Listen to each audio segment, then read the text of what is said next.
Welcome intellectuals to our today's wonderful tutorial. So in this lesson we are going to talk about this is now question 10, because in the previous lesson we were actually talking about how to prove different kind of identities using question 9. So now this is question 10. Okay, so in this lesson I'm going to answer, because the questions I need more time to explain some concepts. So we're going to do question A and B, and in the previous lesson we're going to do in the following lessons we are going to talk about C and D, E, F up to G. Okay, so what is an important thing that I want you to emphasize on: whenever you have been given, guys, an equation, take note of the range. This range will help you to determine the quadrants. Okay, those quadrants which we talked about, first to fourth quadrant, you have to take note of those. So what is going to determine is the range. Okay, so as you can see, we've got a lot of equations here. So if you look at these equations, question 10 and question 11, these are just one and the same. They just changed, instead of theta they used x, and the range, they changed the range. So as for now we are going to be doing question 10. If you have enough time, I'm going also to touch question 11. Okay, so let's start. Question 1, we have been given to say 2 sine x plus root of 2, root of 3 is equal to 0. Okay, so the first thing, make sine x the subject of the formula. So we're going to have 2 sine x is equal to this. We'll go to the other side, we're going to have negative root of 3, then we divide by 2. Our sine x is going to be equal to negative root of 3 over 2. Okay, so here the next thing, look for the reference angle. After you make sine x the subject of the formula, look for the reference angle. So the reference angle now, in this case I'm using theta. So the reference angle is, okay, the reference angle is theta, is x. Let me use also theta, it's fine. So when you go now to the special angles using sine x, which sine theta gives you root of 3 over 2? You are going to appreciate that it is sine 60. Sine 60 is root of 3 over 2, because we know that sine 45 is just root of 2 over 2, and sine 1 over 2, sorry, sine 30 is just 1 over 2. Okay, so the reference angle in this case, which is giving these parts, is just 60. So you say the reference angle is 60 degrees. That is the first thing. Now here, then the third thing you're going to talk about, we are going to look about the quadrant. In which quadrant are we going to find sine x which is negative? Okay, in the case sine x is negative, in which quadrant sine x is negative? So we're going to appreciate that the quadrant is like this. Okay, so I used to tell you that here we have O, here we have sine, here we have cosine, we have tan, and here we have cosine. Meaning you are going to appreciate that this is our third quadrant, this is our fourth, this is our first, and this is our second. So the quadrant in which sine is negative is third quadrant and fourth quadrant. So you said the third quadrant and the fourth quadrant.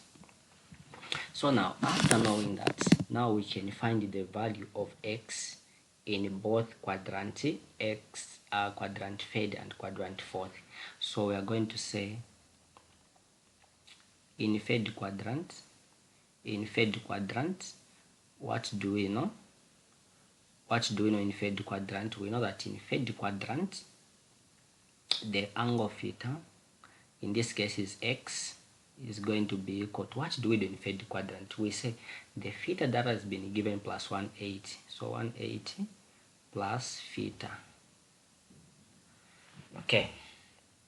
180 plus theta. So the value of x is going to be equal to these guys I taught you. So the value of x is going to be equal to 180 plus 60. This is 60 is just the reference angle. So the value of x is going to be equal to 240 degrees. Okay. Now, what about in the fourth quadrant? What do you know about the fourth quadrant? The fourth quadrant is telling us to say in the fourth quadrant the value of x is going to be equal to, in the fourth quadrant we use the 360 minus the reference angle. So our value of x is going to be equal to 360 minus 60. So the value of x is going to be equal to 300. That's why sine 300 and sine 240 are just one and the same. If you want, you can try. Let me get a calculator. You're not allowed to use a calculator, but just for confirmation, you can say sine 300 is negative 0.866. What about sine 240? You still get the same negative 0.866. Okay, that's why our value of x, you even say, therefore the value of x is equal to 240 degrees and 300. That's how you find. So I enjoyed too much these three equations. Once you just get the concept of special angles, you get the concept of quadrants, then everything becomes very, very simple. So that's why, guys, if you missed those lessons, please, it's your chance to register. Okay, it is your chance to register. So register at 170 quarter. Okay, at 170 quarter per course, so that you may be able, guys, to understand the concept deeply than just going through these questions only, because you need to know the concept rather than just memorizing how to solve things. So like I told you in the previous lesson, I've been telling the same. We offer tuition not only in mathematics but in physics, chemistry and biology. Each course is just 70 kwacha per month. So just inbox me on this number. Okay, so let me go to question. It's question B. Yes. They like asking this question in quizzes. Tan squared x is equal to, that is equal to 3. Is it 3? Yes. So guys, the same way you saw for, if you had x squared is equal to 3, what can you find? What can you do for x? You just say square root, then you're going to have x is equal to positive or minus root of 3. So the same we are going to do here. So square root, then square root. So this and this will cancel. We're going to remain with tan x is equal to positive or minus root of 3. So now we are going to go for the reference angle. Tan x, tan theta, which gives us root of 3, is what? That is 60. So the reference angle here, the reference angle is going to be equal to 60 degrees. Okay, because root of 60, it was a special angle which I told you guys that tan 60 is equal to root of 3.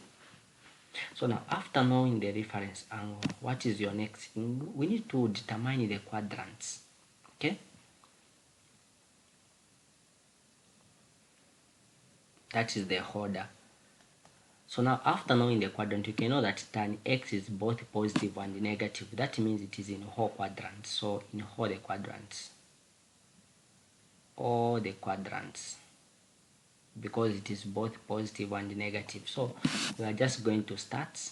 What is our value of x in the first quadrant? So in the first quadrant, in the first quadrant we keep the value of the reference angle. So the value of x is just 60 degrees. What is going to happen in the second quadrant? In the second quadrant, the value of x, we know that we are going to have 180, that is in the second quadrant, minus reference angle, which is going to give us what? 180 degrees minus 60, going to get 120 degrees. Very simple. What about in the third quadrant? In the third quadrant, the value of x is equal to 180. I've said this before, plus the reference angle. So I have 180 plus 60. You're going to get 240. Okay. Then what about in the fourth quadrant? In the fourth quadrant, the value of x is equal to 360 minus the reference angle, which is 360 minus 60 degrees. We get 300 degrees.